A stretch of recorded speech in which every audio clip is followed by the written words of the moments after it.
আমাদের আন্দোলন শুধু আজকের আন্দোলন না, আমরা 2018 সাল থেকে বিগত গভর্নমেন্ট থাকতে আমাদের দাবি দাবাগুলো আমরা জানিয়ে আসছিলাম। বাট আমরা বেশ কয়েকবার প্রধানমন্ত্রীর সাথে সাক্ষাৎ করেছিলাম।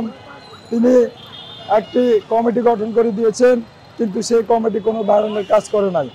না করার কারণে আমরা আজকে আমি বিশেষ করে 2012-13 শিক্ষাবর্ষে ভর্তি হয়ে 2017 সালে অনার্স, 18 সালে মাস্টার শেষ করে B Ed, bachelor of education, B S Ed, bachelor of special education সহ অসংখ্য প্রশিক্ষণ গ্রহণ করে বিভিন্ন সরকারি, বেসরকারি, ব্যাংক, বিসিএস, প্রাথমিক বিদ্যালয়, খাদ্য অধিদপ্তর, সমাজসেবা অধিদপ্তর সহ অসংখ্য পরীক্ষায় কৃতকার্য হওয়ার পরেও অনেকে 10 লাখ 12 লাখ টাকা পর্যন্ত চেয়েছেন।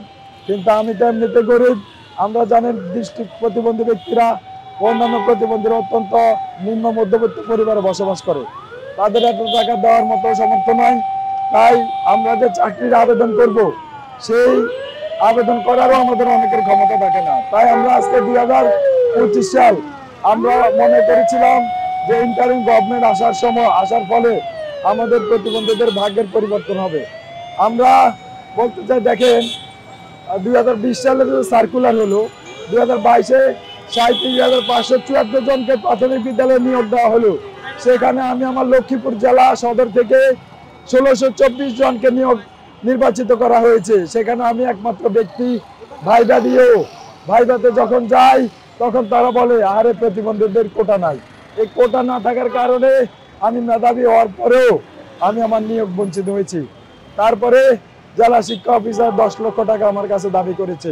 কিন্তু আমরা আশা করেছিলাম যে আমাদের জুলাই পরবর্তী সময়ে 24-এর পরবর্তী যে আন্দোলন, সেই আন্দোলনের পরে আমরা প্রতিবন্ধী ব্যক্তিরা একটি বৈষম্যমূলক যে অধিকার, বৈষম্যহীন যে অধিকার, সেই অধিকার আমরা পাবো, বাট আমরা পাই নাই।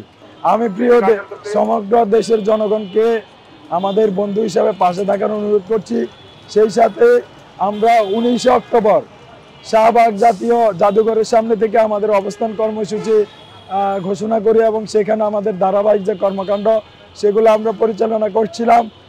তারপরে আমরা যমুনার, অর্থাৎ প্রধান উপদেষ্টার যে বাসভবন যমুনার অভিমুখে যাত্রা শুরু করলে প্রথম সেখানে পুলিশ আমাদেরকে বাধা প্রদান করে এবং আমাদেরকে বন্ধে তুলে নিয়ে যায়, আমাদেরকে লাঠি চার্জ করা হয়, আপনারা অনেকে দেখেছেন। পরবর্তীতে আমরা সেখান থেকে ঘটনাস্থল চেঞ্জ করে আমরা ঢাকা বিশ্ববিদ্যালয়ের যে রাজু ভাস্কর্য সেটার সামনে আমরা অবস্থান গ্রহণ করি।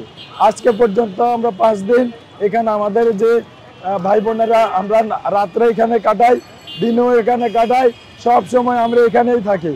কিন্তু আমরা অত্যন্ত দুঃখের সাথে বলতে হয়, যে সকল রাজনৈতিক দল রয়েছে, যে সকল রাজনৈতিক দলের প্রতিনিধিত্বকারী ব্যক্তিবর্গ রয়েছে অথবা সরকারের পক্ষ থেকে কোনো ঊর্ধ্বতম কর্মকর্তা আমাদের সাথে সাক্ষাৎ করেন নাই।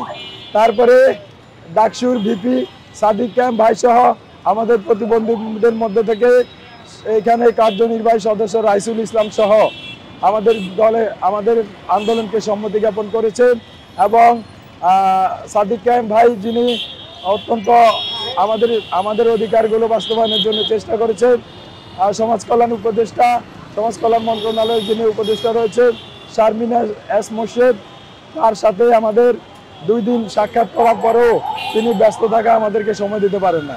পরে আমাদের একটি প্রতিনিধি দল, 5 সদস্যের প্রতিনিধি দল তার সাথে সাক্ষাৎ করেন এবং আমাদের যে 64টা জেলা যে দৃষ্টি প্রতিবন্ধীদের যে সমন্বিত দৃষ্টি প্রতিবন্ধী শিক্ষা কার্যক্রম রয়েছে সেইগুলোতে শিক্ষকের পদ শূন্য। আপনারা জানেন এই ব্রেইল পদ্ধতি বাংলাদেশের একটি বিশেষায়িত পদ্ধতি, যে পদ্ধতিতে প্রতিবন্ধী ব্যক্তিরা দীর্ঘ 17 বছর পড়াশোনা করে তারা সেখানে শিক্ষক হবে, এটাই নিয়ম।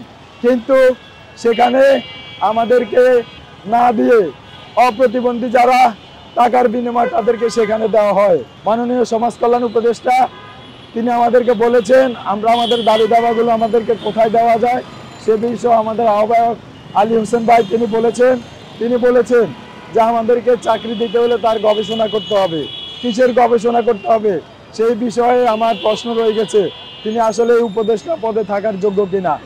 আর আমরা মাননীয় প্রধান উপদেষ্টা নির্বাহী আদেশে আমরা যারা বেকার, দৃষ্টি প্রতিবন্ধী সহ সকল ধরনের প্রতিবন্ধীদের আমরা সংখ্যা খুব নগণ্য, সংখ্যা খুব কম। আমরা চাই তার নির্বাহী আদেশে আমাদের কর্মসংস্থানের সুযোগ করে দিলে আমরা ঘরে ফিরে যাব। আর যদি আমরা তাও না পাই, যতদিন পর্যন্ত আমাদের এই দাবি দাওয়া আমাদের নির্বাহী আদেশের মাধ্যমে নিয়োগ না দিবে, ততদিন পর্যন্ত আমরা এই রাজু ভাস্কর্যের অবস্থান গ্রহণ করব।